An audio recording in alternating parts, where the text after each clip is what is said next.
62% voted con, and 38% voted pro. It was evident that Dr. Kissinger and Dr. Zakaria had won and convinced the audience that the 21st century would not belong to China. I was pleased for the same reason as Dr. Kissinger, because I do not think people in Western countries should be concerned with China's emergence. Another reason I was happy, I had not defeated a respected elder. My Confucian principles had not been compromised. A revealing moment came during the debate that planted the seed for me to write this book, which eventually took more than a decade and much more energy than I initially anticipated. Dr. Kissinger shocked me by rhetorically asking me and Neil Ferguson, "Look at the world map. How many friends can China truly claim? Especially look at the neighbors of China, which are the largest in number for a country. How many of them are truly comfortable and trustful with the rise of China?" Coming from China and knowing how hard China has been trying to show its goodwill and earn respect from the rest of the world, I was stunned by his statement. I knew in that moment on stage that the world needed a better understanding of China and its worldview, and that I needed to write a book about it. During the 10 years since the monk debate, China has taken center stage in world politics. For many reasons, the debate in the West has escalated from, will the future belong to China, to, how can we stop China from damaging the free world of liberal democracy? In 2020, during the COVID-19 pandemic, many politicians and elites in the West began to label China as the new and most dangerous common threat, like the former Soviet Union, and advocate for a new Cold War against China.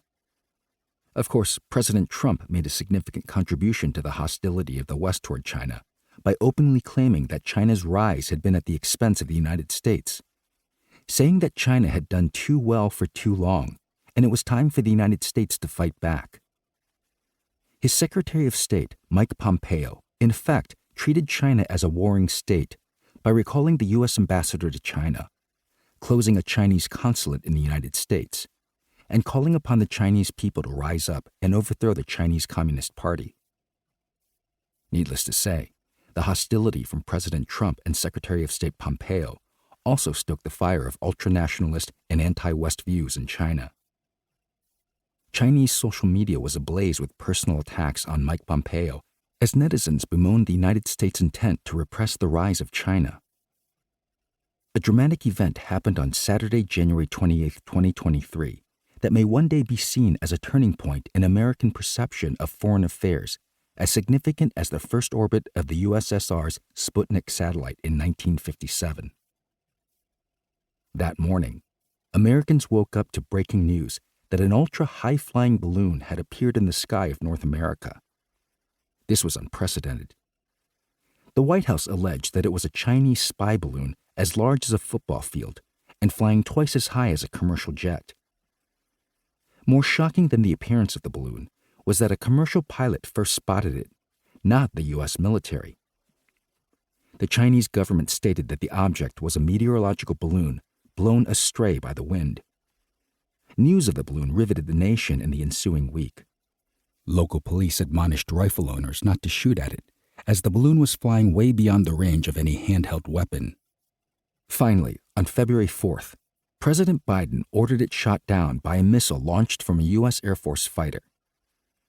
Regardless of the truth, the threat of China had suddenly been perceived to be real and present by many people in the United States.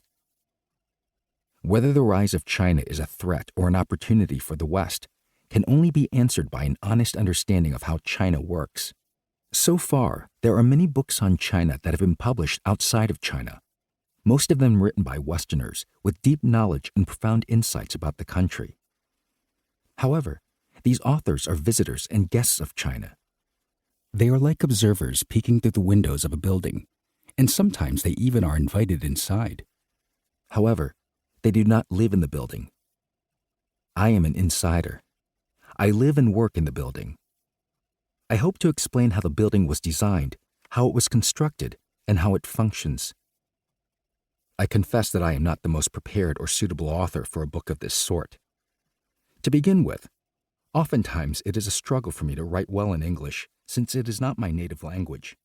To make things worse, I was trained as an academic economist.